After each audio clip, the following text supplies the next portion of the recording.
Fact ఏంటంటే మనం ఇవాళ దాకా వెలిగి ఇవాళ అకస్మాత్తుగా మనం ఏం చేయలేం, ఏదైనా అడిగితే నేను ఏం చేయలేకపోతున్నానని చెప్పలేకపోతారు ఇట్లాంటి వాళ్ళు. పెద్ద మనుషులు కదా వీళ్ళు.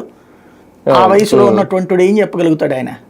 రెండవది, ఒక అసంతృప్తి ఏం రగులుతూ ఉంది, మిగతా వాళ్ళందరూ బాగానే ఉంటున్నారు, నన్ను ఒక్కడనే పక్కన పెడతా ఉన్నారు పద్దాక, ఆయన ఒక్కడనే పక్కన పెడుతున్నారు అనేటువంటి ఒక ఫీలింగ్ బలంగా పెరిగిపోయింది.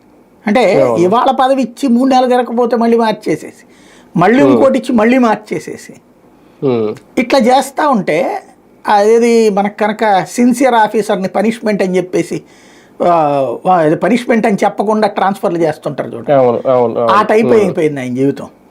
పార్టీ కోసం నేను ఇంత సిన్సియర్గా ఉన్నా సరే నన్ను ఇట్లా చేస్తున్నారు అన్నట్టు ఆయనలో పెరిగిన అసంతృప్తి.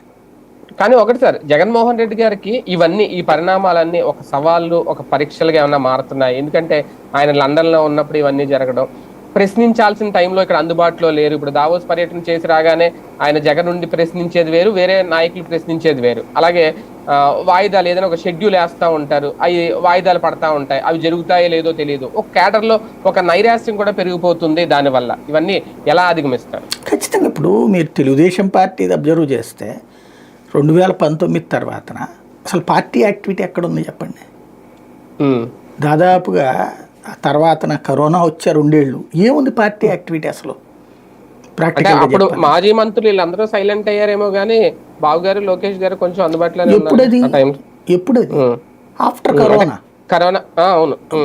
మీకు ప్రజాగళమా ఆ పేరేది, యువగళం దాకా పార్టీ యాక్టివిటీ ఏం లేదు. అసలు పార్టీ నడుపుతారా లేదా అన్న సందేహం.